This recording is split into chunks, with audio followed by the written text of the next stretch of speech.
આભાર એણે આપને માહિતી આપી. તો રામજીભાઈને ત્યાર પછી તમામ બાળકોને આજનો જે સંવિધાન દિવસ છે એ સંવિધાન દિવસની ખૂબ ખૂબ શુભકામનાઓ. આજથી 79 વર્ષ પહેલા ડૉક્ટર બાબા સાહેબ આંબેડકરે લખેલું આ બંધારણ, આ દેશ કઈ રીતે ચાલશે, કેવી નીતિથી ચાલશે, કોને કેટલી સત્તા હશે, કોણ કઈ રીતે શું કરશે અને આ દેશ કઈ વ્યવસ્થાથી ચાલશે, તો એ બંધારણ 6 સભ્યો હતા અને હેડ હતા ડૉક્ટર બાબા સાહેબ આંબેડકર. અને એ બાબા સાહેબ આંબેડકરે 99% મોટા ભાગે બંધારણ લખ્યું અને આ એ બંધારણ છે. તો આ બંધારણ દ્વારા શું મેળવવા માંગો છો, શું મેળવી શકીએ, બંધારણથી શું આપણે પ્રાપ્ત કરવા માંગીએ છીએ, એવું આ બંધારણની અંદર લખેલું હોય છે. આપણે જેને અનુક્રમ મણિકા કહીએ, બરાબર, એ અનુક્રમ મણિકાની જેમ કે ભાઈ અહીંયા આ હશે, આ હશે, આ હશે, તો એ બંધારણનું જે આ છે આમુખ છે, આમુખ. અને એમાં બધું આપ્યું છે કે અમે બંધારણ બાંધીને આટલી આટલી વસ્તુ મેળવવા માંગીએ છીએ, આ અમારો સંકલ્પ છે, આ અમારો હેતુ છે. એટલે બંધારણ જે છે, આ બંધારણને જોવાનું, બંધારણને સમજવાનો, બંધારણનો અરીસો જે કહેવાય એ આ આમુખ છે. તો આપણે સૌપ્રથમ આમુખ બંધારણનું સમજીશું એટલે થોડીક તમને ખ્યાલ આવે. તો ભારતના સર્વ નાગરિકોને બંધારણની અંદર કેવા કેવા અધિકારો આપવામાં આવશે એવી ખાતરી આપી છે, બરાબર. અને આપણે શું બંધારણ થકી મેળવવા માંગીએ છીએ એ આમુખમાં બતાવ્યું છે.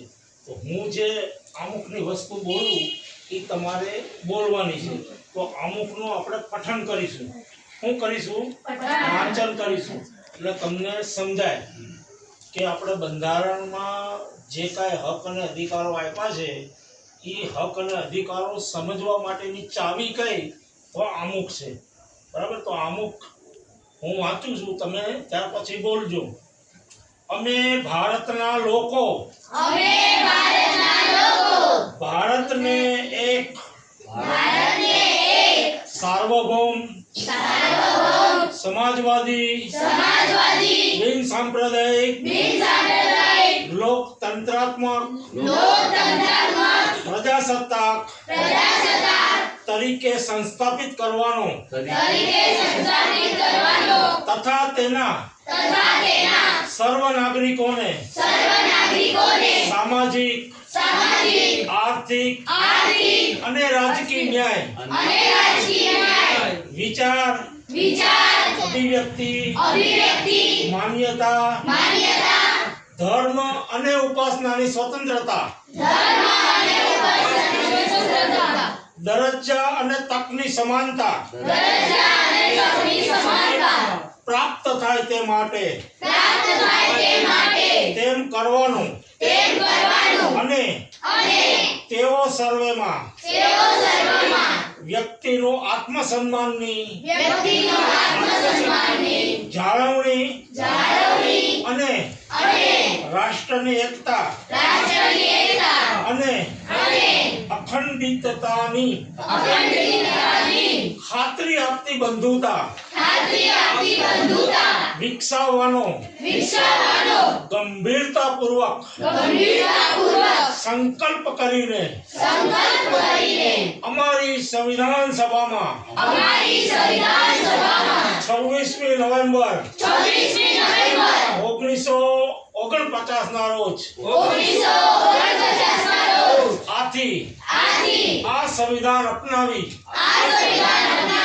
તેને કાયદાનું સ્વરૂપ આપી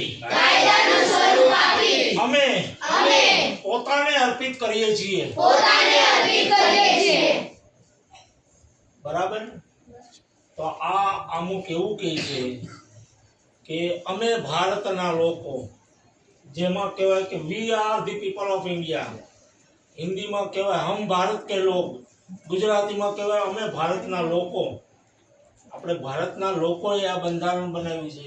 કોઈ દેવી દેવતા પીર પૈગંબર કે કોઈ અલૌકિક શક્તિએ બનાવ્યું નથી. આપણે બનાવ્યું છે અને આપણે જ આપને સમર્પિત કરીએ છીએ ભારતના નાગરિકોને. અને એમાં સંકલ્પ લઈએ છીએ કે આપણો દેશ કેવો હશે. તો દેશ પહેલા હશે સાર્વભૌમ, એટલે કે જે કાયદો હશે એ આખા દેશમાં ફક્ત ને ફક્ત ભારતનો જ કાયદો લાગુ પડશે. બિન સાંપ્રદાયિક હશે, એટલે કે દેશમાં કોઈ ધર્મ નહીં હોય, તમામ ધર્મો સરખા, બરાબર. દેશનો કોઈ ધર્મ નહીં. ત્યાર પછી છે સમાજવાદી, એટલે કે કોઈ એક વ્યક્તિનો વિકાસ નહીં, આખા સમાજનો વિકાસ, તમામ લોકોનો વિકાસ, બરાબર. સમાજવાદી પછી છે કે લોકતંત્રાત્મક, એટલે આપણે મતનો અધિકાર વાત કરીએ ને રામજીભાઈ, મતનો અધિકાર આપ્યો તો આપણે મતના અધિકારથી લોકતંત્રથી જે આપણે ચૂંટીને મોકલીએ એ લોકો ત્યાં જાય અને સત્તા પ્રાપ્ત કરે. લોકશાહી ઢબે આખો દેશ ચાલે. પ્રજાસત્તાક, તો કે આખરી સત્તા પ્રજાના હાથમાં, બરાબર. તો એ બનાવવા માટે આપણે એક આ સંવિધાન બનાવીએ છીએ. દરેક નાગરિકોને સામાજિક રીતે અન્યાય ન થાય, આર્થિક રીતે અન્યાય ન થાય, રાજકીય રીતે અન્યાય ન થાય, એવી સામાજિક, આર્થિક અને રાજકીય ન્યાયની ખાતરી આપી છે, બરાબર. ત્યાર પછી દરેક વ્યક્તિને પોતાની રીતે પોતાનો ધર્મ પાળવાની છૂટ, જેને ઈચ્છા પડે ત્યાં. ખાલી હું પગે લાગીને કહું મારા ધર્મ, અમારો ધર્મ, તો વાત પતી ગઈ.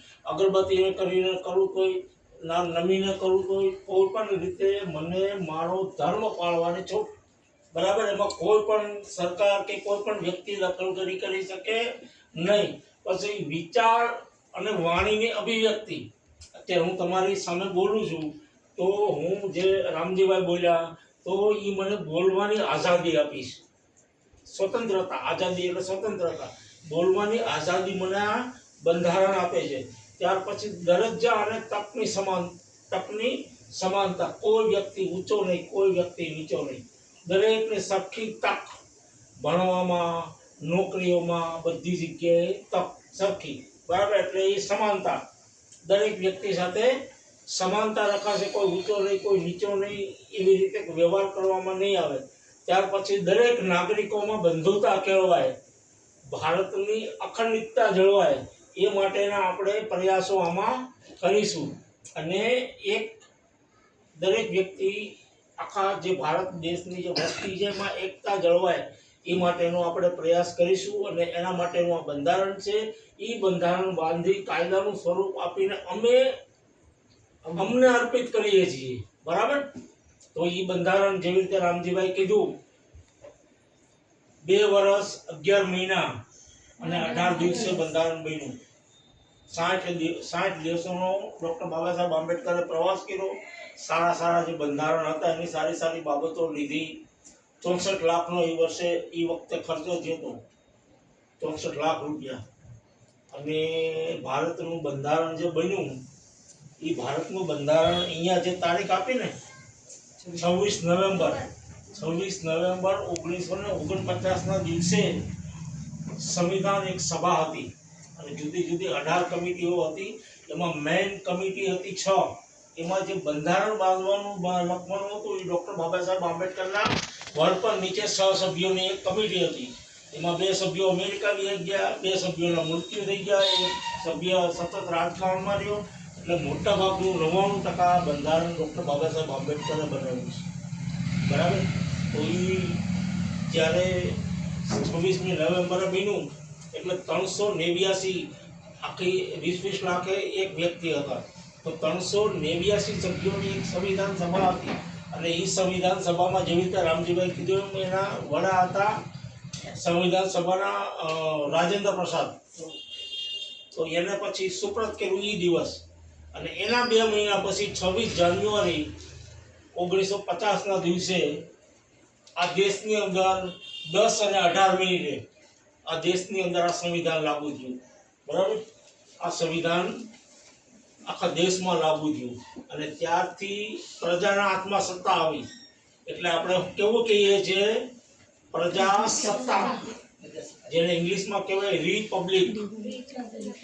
લોકોના હાથમાં સત્તા. લોકશાહીની વ્યાખ્યા શું છે? લોકો દ્વારા, લોકો વડે, લોકોથી ચાલતી સરકાર. લોકો દ્વારા, લોકો વડે, લોકોથી ચૂંટાયેલી સરકાર. લોકો સંચાલિત એટલે લોકશાહી. તો આ લોકશાહીની વ્યાખ્યા છે અને એમાં લોકોના હાથમાં સત્તા છે. તો પહેલા તો આ બંધારણની અંદર તમને ને મને નાગરિકતા આપી છે. નાગરિકતા, કે હું ભારતનો નાગરિક છું. બંધારણે શું આપ્યું છે? આમાં બંધારણની અંદર અત્યારે 448 આર્ટિકલ છે અને આપણે એને ગુજરાતીમાં કલમ કહીએ છીએ. તો જ્યારે બંધારણ અમલમાં આવ્યું ત્યારે 395 આર્ટિકલ હતા, 8 શેડ્યુલ હતા, એટલે જુદા જુદા ભાગ, અને 22 ભાગમાં વહેંચાયેલું હતું. અત્યારે 105 વખત એમાં સુધારા વધારા થયા અને એ બંધારણ અત્યારે 448 આર્ટિકલ છે, કલમો છે. ત્યાર પછી 25 ભાગમાં અત્યારે વહેંચાયેલું છે અને 12 શેડ્યુલ છે. તો આપણે વાત કરતા હતા કે નાગરિકતા આપી, મત આપવાનો અધિકાર આપ્યો, દરેક વ્યક્તિને સમાનતા આપી, કોઈ ઊંચો નહીં, કોઈ નીચો નહીં. કાયદા સમક્ષ ભારતનો રાષ્ટ્રપતિ હોય કે સામાન્ય મજૂર માણસ, દરેક માટે કાયદો સરખો. બરાબર? કાયદાથી ઉપર કોઈ નહીં. આ દેશમાં ફક્ત ફક્ત કાયદાનું રાજ. તો દરેક વ્યક્તિને શું આપ્યું? સમાનતા. દરેક વ્યક્તિ સરખા. બંધારણની નજરે કોઈ હિન્દુ નથી, કોઈ મુસલમાન નથી. બંધારણની નજરે કોઈ બ્રાહ્મણ નથી, કોઈ વાણિયો નથી, કોઈ દલિત નથી, કોઈ આદિવાસી નથી. બંધારણની નજરે ફક્ત ફક્ત ભારતના નાગરિકો છે. બરાબર? તો આ ભારતના નાગરિકોને અધિકાર આપ્યો છે આ બધી કલમોમાં. તો જે બંધારણની કલમ 14 થી 35 સુધી છે એ મૂળભૂત અધિકારો આપ્યા છે. તો સમાનતાનો અધિકાર છે, સ્વતંત્રતાનો અધિકાર છે. સ્વતંત્રતા એટલે કેવી? તો કે વાણી અને અભિવ્યક્તિની સ્વતંત્રતા, બોલવાની સ્વતંત્રતા, આખા દેશમાં હરવા ફરવાની સ્વતંત્રતા, આખા દેશમાં વસવાટ કરવાની, ધંધો રોજગાર કરવાની, હથિયાર વગર ભેગા થવાની અને યુનિયનો બનાવવાની, આવી સ્વતંત્રતા. દરેક વ્યક્તિને જીવન જીવવાનો અધિકાર, પણ કાકડા કૂતરા જેવું જીવન નહીં, ગૌરવપૂર્ણ રીતે જીવન જીવવાનો અધિકાર. બરાબર? તો આ બધા અધિકારોનો ભંગ થાય. શોષણ વિરુદ્ધનો અધિકાર. દરેક બાળકને ભણવાનો મફત અને ફરજિયાત પ્રાથમિક શિક્ષણ આપ્યું છે. આ બધી અલગ અલગ કલમો જે છે ને, યા હું જે વાત કરું, સમાનતા, સ્વતંત્રતા, શિક્ષણનો અધિકાર, શોષણ વિરુદ્ધનો અધિકાર, બરાબર, ગૌરવપૂર્ણ રીતે જીવન જીવવાનો અધિકાર, આ બધા અધિકારો બંધારણની કલમ જ્યારે આપણે જન્મીએ છીએ ત્યારથી જ મૂળભૂત અધિકારો તરીકે આપણે બંધારણ આપણું રક્ષણ કરે છે. અને કોઈ આ કાયદાનો ભંગ કરે તો સરકારની જવાબદારી છે રક્ષણ કરવું. સરકાર ના રક્ષણ કરે તો આપણે સરકારને હુકમ કરવા માટે કોર્ટમાં જઈ શકીએ એના રક્ષણ માટે. બરાબર? સુપ્રીમ કોર્ટમાં કે હાઈકોર્ટમાં જઈએ. તો બંધારણ છે એમાં તમને મને હક આપ્યા છે, અધિકારો આપ્યા છે. ત્યાર પછી આ દેશ કઈ રીતે ચાલશે, કેવી નીતિ છે, ચાલ મન ફાવે એમ ચલાવવાનો નથી. તો રાજ્ય નીતિના માર્ગદર્શક સિદ્ધાંતો છે, કલમ 35 થી 51 સુધી, કઈ રીતે દેશ ચલાવવો એ.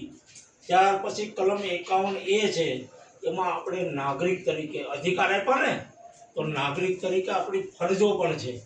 તો બધી એમાં ફરજો બતાવી છે કે નાગરિક તરીકે આપણી કેવી ફરજ. બરાબર? ત્યાર પછી આ દેશનું સંચાલન કઈ રીતે થશે, ચૂંટણીઓ કઈ રીતે થશે, રાષ્ટ્રપતિ, વડાપ્રધાન કેવો પાવર, સુપ્રીમ હાઈકોર્ટને કેવો પાવર. બરાબર? આ બધા પછી અલગ અલગ નીચેના કાયદાઓ કેવા હશે. કોઈ પણ કાયદો હોય એ બંધારણની વિરુદ્ધનો કાયદો હોય તો સુપ્રીમ કોર્ટ એને રદ કરી શકે. તો આ બધી બાબતો બંધારણમાં છે.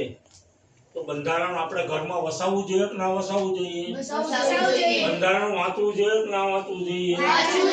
બંધારણ થકી જ તમારું, મારું અને આપણા સમાજનું અસ્તિત્વ છે. બંધારણે જ આપણે તમને મને ભણવાનો અધિકાર આપ્યો છે. એટલે તમે અને હું ભણી શક્યા અથવા તો અત્યારે ભણીએ છીએ. બરાબર? તો આ બંધારણ ડૉક્ટર બાબા સાહેબ આંબેડકરે લખેલું છે. મેં તમને જે વાત કરી એ તમારા ઘેરે જઈને પણ વાત કરજો અને તમે એ પણ કહેજો કે બંધારણ અમારે લેવું છે. આપણા ઘરમાં બીજા કોઈ દેવી દેવતાઓના ફોટા ન હોય તો ચાલશે. બરાબર? દેવી દેવતાઓની કોઈ કથાઓની વાર્તા ન હોય તો પણ ચાલશે, એની ચોપડીઓનો પણ ચાલશે, પણ આ બંધારણ આપણા ઘરમાં જોઈએ. કે જે તમારું મારું રક્ષણ કરે છે, જે તમને મને જીવન જીવવાના અધિકાર આપ્યા છે, બરાબર? વસાવશો બધા? બરાબર? તો આ બંધારણની એક સામાન્ય સમજ હતી, બરાબર? તો બંધારણ જે છે એ બંધારણ જ્યારે 26મી નવેમ્બર 1949ના દિવસે બાબા સાહેબે અર્પણ કર્યું ત્યારે કીધું કે બંધારણ ગમે એટલું ખરાબ હશે પણ જો એને અમલ કરવાવાળા સારા હશે તો બંધારણ શ્રેષ્ઠ સાબિત થશે. પણ બંધારણ ગમે એટલું સારું હશે પણ જો બંધારણને અમલ કરવાવાળા સારા નહીં હોય તો આ બંધારણનો કોઈ મતલબ નથી, બરાબર? તો આપણે આ બંધારણનો અમલ થાય એ માટે બધા સાથે પ્રયત્ન કરીશું. અને ફરીથી તમને સંવિધાન દિવસની ખૂબ ખૂબ ઢેર શુભકામનાઓ. જય ભીમ, જય સંવિધાન. જય હું તો જય ભીમ તમારે કહેવાનું, જય સંવિધાન. જય ભીમ, જય